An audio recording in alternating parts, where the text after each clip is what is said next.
আমার হাতেও মজা লাগতেছিল রে আল্লাহ, এই খাবার কত মজা।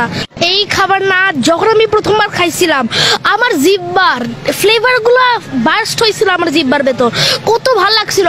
প্রথম বাইটে আমার চোখটা কত বড় হয়ে গেছিল, মনে হচ্ছিল যে আমার চোখের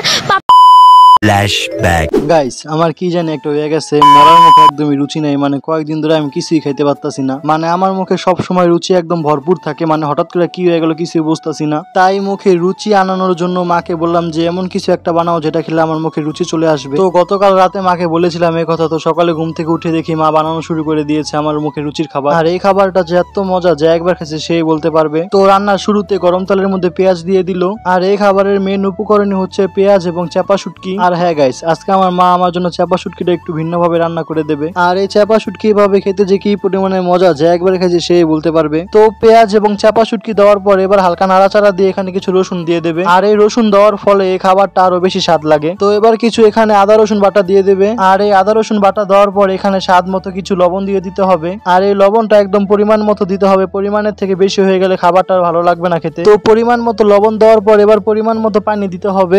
আর এই পানি দেওয়ার পর হালকা নাড়াচাড়া করে কিছুক্ষণ জাল দিয়ে নিতে হবে। তারপর এখানে স্বাদ মতো হলুদ ফাঁকি এবং স্বাদ মতো মরিচ ফাঁকি দিতে হবে। আর আপনারা তো জানেনই গাইস আমার ঝাল কি পরিমাণের পছন্দ, তাই আমি মাকে বলছিলাম যে আরো বেশি করে মরিচ ফাঁকি দিতে, যাতে করে ঝালের কারণে আমার মুখে একদম রুচি চলে আসে। কারণ কয়েকদিন ধরে আমার মুখে একদমই রুচি নেই, কিছুই খাইতে পারতাছি না আমি। তো এখানে সব রকমের মশলা দেওয়া শেষ, এবার এটাকে কিছুক্ষণ এভাবে নাড়াচাড়া দিয়ে রান্না করতে হবে। আর এই রান্না করা অবস্থায় অনেক সুন্দর একটা ফ্লেভার আসতেছিল, মানে এই খাবারের গ্রানে আমি 2 থাল ভাত খেয়ে ফেলতে পারবো। আর এই তো আমার মায়ের হাতের স্পেশাল চাপা শুটকির এই তরকারিটা একদমই রেডি। আর এই তরকারিটা দেখতে যতটা লোভনীয় হয়েছে তার থেকে কয়েক গুণ বেশি এই খাবারের টেস্ট। আমরা তো অনেকে চাপা শুটকির ভর্তা খাই, কিন্তু এভাবে কখন তরকারি খেয়েছেন? যদি এভাবে না খেয়ে থাকেন তাহলে অবশ্যই এই রেসিপিটা ট্রাই করতে পারেন। আমি গ্যারান্টি দিয়ে বলতে পারি যদি আপনার মুখে রুচি না থাকে, আপনার মুখে রুচি চলে আসবে এই তরকারি দিয়ে ভাত খেলে। তো অনেক তো বকবক করলাম, এবার খাওয়ার পালা। চলুন আপনাদের খেতে খেতে এই খাবারের রিভিউ দেই।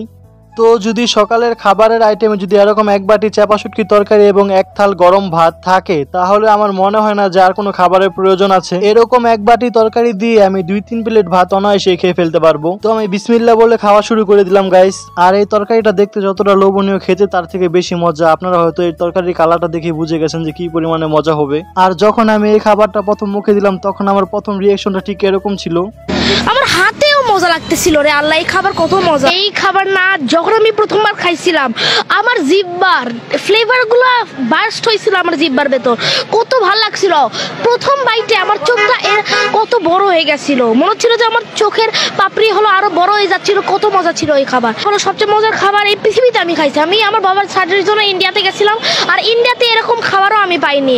এই খাবারটা অনেক মজা, আমার হাতেও মজা লাগতেছিল রে আল্লাহ, এই খাবার কত মজা। আসলে গাইস আমার হাতেও মজা লাগতেছিল, এই খাবারটা এত মজা মানে কি বলবো আপনাদের। আর আমি এই সামান্য তরকারি দিয়ে প্রায় 2 প্লেট ভাত খেয়ে ফেলেছি। যদি পেটে জায়গা থাকতো তাহলে আরো 2 প্লেট ভাত খেতে পারতাম। সমস্যা হচ্ছে মুখে রুচি তো বেড়ে গেছে, কিন্তু পেটে একদমই জায়গা নেই, মানে পুরো রিজার্ভ হয়ে গেছে। আর এই তরকারিটা একটু স্পাইসি হওয়াতে আরো বেশি ভালো লাগছিল। আমার ফেসের অবস্থা দেখে আপনারা তো বুঝতে পারছেন যে কি পরিমাণে ঝাল ছিল তরকারিটা। আর এই ঝাল হওয়ার কারণে আমার এই চাপা শুটকির তরকারিটা এত বেশি ভালো লাগে। তো আপনাদের মুখে যাদের রুচি নাই বা চাপা শুটকির একঘেয়েমি ভর্তা খেতে খেতে আর ভালো লাগে না, তারা অবশ্যই আমার মায়ের হাতের স্পেশাল এই চাপা শুটকির তরকারিটা ট্রাই করে দেখতে পারেন। আমি গ্যারান্টি দিয়ে বলতে পারি আপনার মুখে রুচি অটোমেটিক চলে আসবে। তো গাইস ভিডিওটি কেমন লাগলো অবশ্যই কমেন্ট করে জানাবেন। আর এই রেসিপিটি অবশ্যই বাসায় ট্রাই করে দেখবেন। তো সবাই ভালো থাকবেন, আল্লাহ হাফেজ।